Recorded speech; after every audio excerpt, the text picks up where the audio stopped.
She was left for dead in the desert, tied to a fence post, wrists torn open, lips cracked from thirst. The night wind howled like a wolf as sand burned her skin raw. Any stranger riding past might have thought she was just another outlaw punished by her own kind. But when Elias cut her loose, she didn't beg for water, or food, or mercy. She whispered 6 words that froze his blood. "Don't trust me. I'm already armed." Hidden beneath her torn dress was a revolver, cold steel pressed against bruised ribs. Who ties a woman up and leaves her to die, yet lets her keep a loaded gun? Was she a victim or bait? A damsel in need, or a storm disguised as one? The answer would come soon enough in blood and thunder. The desert had no mercy that night. Wind ripped across the flats like a blade, dragging sand against bare skin, grinding it into wounds. She lay bound to a rotting fence post, wrists raw, lips split, the taste of blood mixed with dust. The moonlight burned cruelly, silver on her bruises, turning her into a ghost before death had claimed her. A stranger rode through the dark, hooves pounding, saddle leather groaning. His name was Elias, a man who lived far from town with scars he never explained.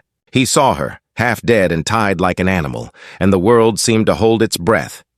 He swung down, knife flashing in the dim light, and cut the rope. She crumpled at his boots, whispering words he almost missed. 6 words, fragile, yet sharp as a spur digging deep.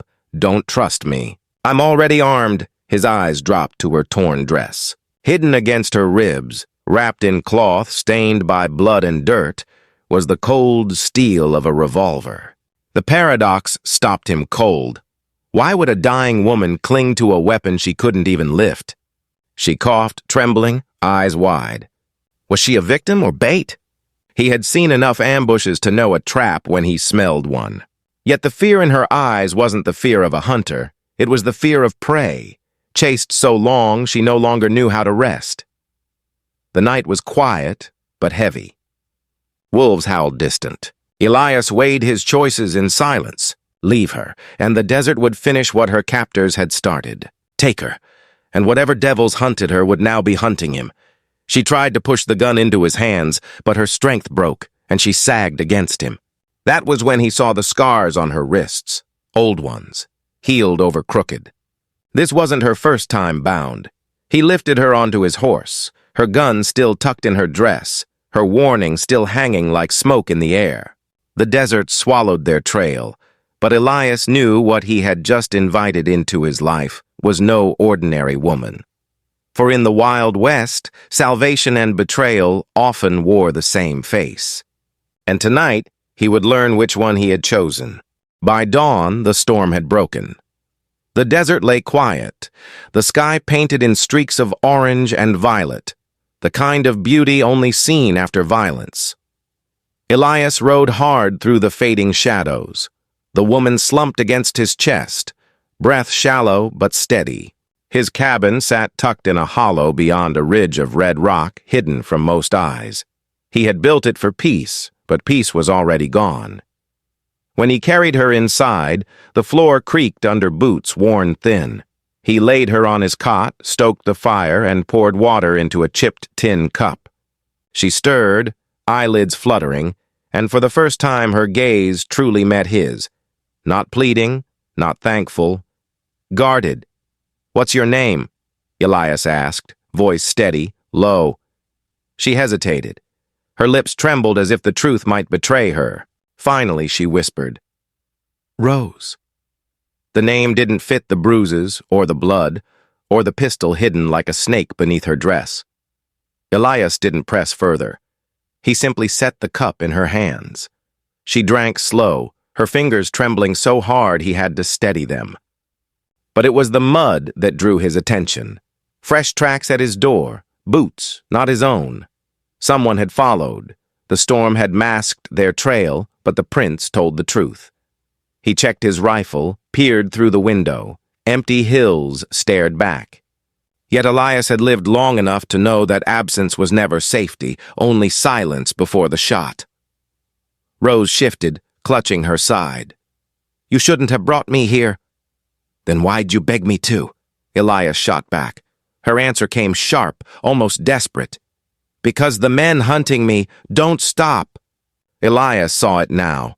The way her eyes flicked to every shadow in the room, the way her hand brushed the outline of that revolver like a talisman. She was no ordinary runaway.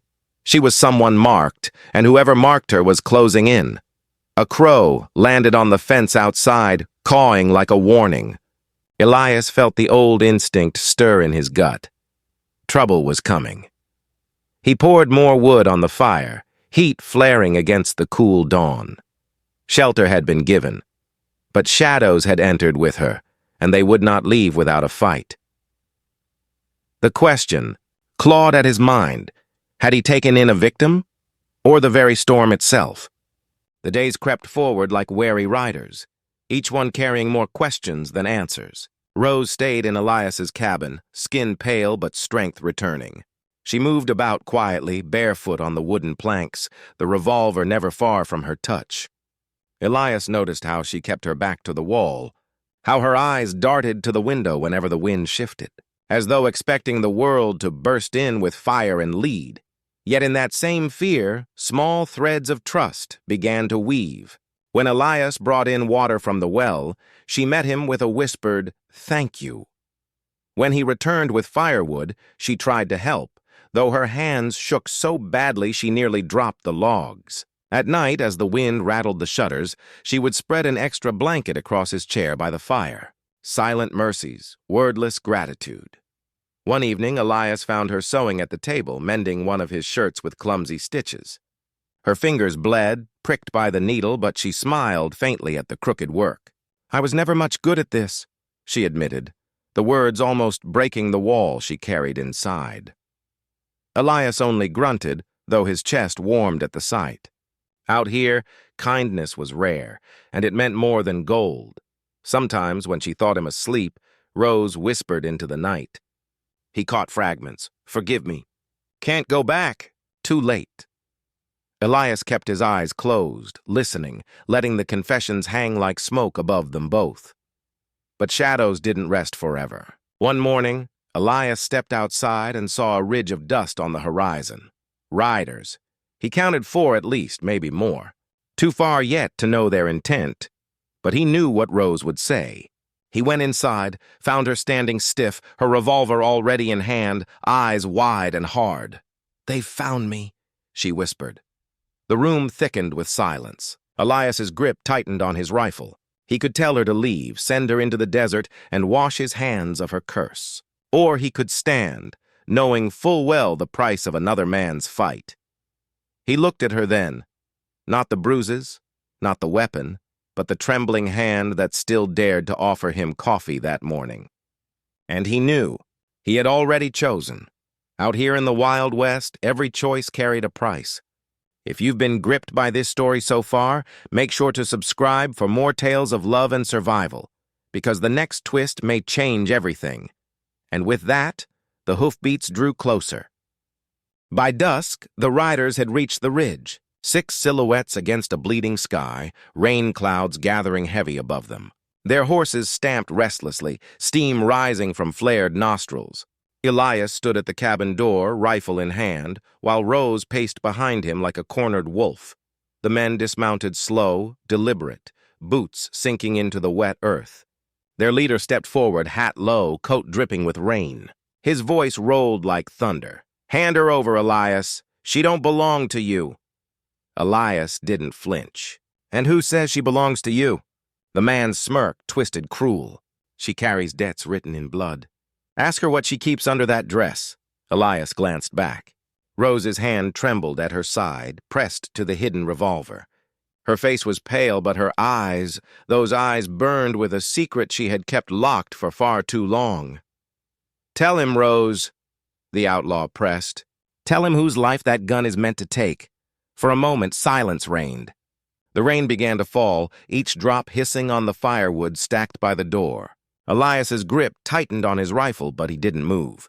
He needed to hear it. Rose stepped forward, shaking. Her voice cracked like lightning. "That gun, it's not for them. It's for him." She raised her trembling hand, pointing straight at the outlaw leader.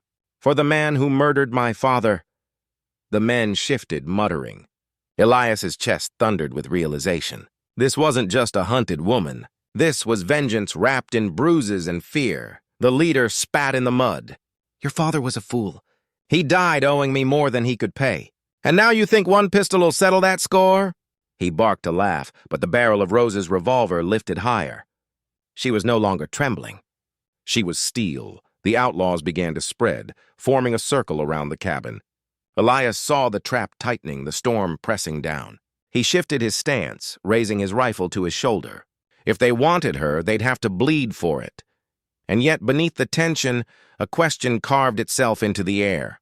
Could one man and one wounded woman stand against 6 hardened riders? The answer would be written in gunfire before the night was done. The storm broke with thunder as the first shot cracked the night. Elias fired from the doorway, his rifle bucking hard against his shoulder. One outlaw tumbled into the mud, hoarse screaming as it reared. The others answered with a storm of lead, bullets splintering wood, glass shattering across the floor. Rose crouched low, her revolver tight in her grip. She wasn't the fragile woman Elias had carried from the desert. She was something sharper now, pain honed into purpose. When one outlaw rushed the porch, she rose like fire, her pistol roaring. He fell without a sound, rain swallowing the smoke. Inside the cabin, every heartbeat was borrowed time. Elias reloaded fast, eyes darting, rain and gunpowder filling his lungs. Rose's hand brushed his as she passed him bullets, a silent vow in the middle of chaos. The leader's voice cut through the storm. You can't hide her, Elias. She's mine to finish. Rose stepped into the doorway, face lit by lightning. No, she said, her voice steady now, stronger than the storm. Tonight ends with you. Their guns flared almost together, but hers struck first. The leader staggered back, clutching his chest. Disbelief etched on his face as he collapsed into the mud. The rest scattered, the storm swallowing them as quick as they had come. Silence followed, broken only by the hiss of rain. Elias lowered his rifle, chest heaving. Rose stood trembling, smoke curling from her pistol. Then the weight of it hit her, and the gun slipped from her fingers. Elias caught her before she fell, steadying her against his chest. For the first time since he found her, her eyes softened, not with fear, but with release. Dawn came slow, painting the cabin in pale gold. The storm had passed. Rose sat on the porch, wrapped in Elias's coat, her hair damp, her wounds raw but healing. She looked out across the soaked earth where the outlaws had bled into the soil. You should have let me die out there, she whispered. Elias shook his head, settling beside her. Out here, we don't get to choose who we save. Sometimes salvation finds us. If Rose's courage stirred something inside you, don't just leave this story behind. Like this video, subscribe and ring the bell, because out here in the Wild West, love may be scarcer than water, but it always finds a way. And as the sun climbed, Rose leaned her head on Elias's shoulder, 2 broken souls stitched together by the fire of survival.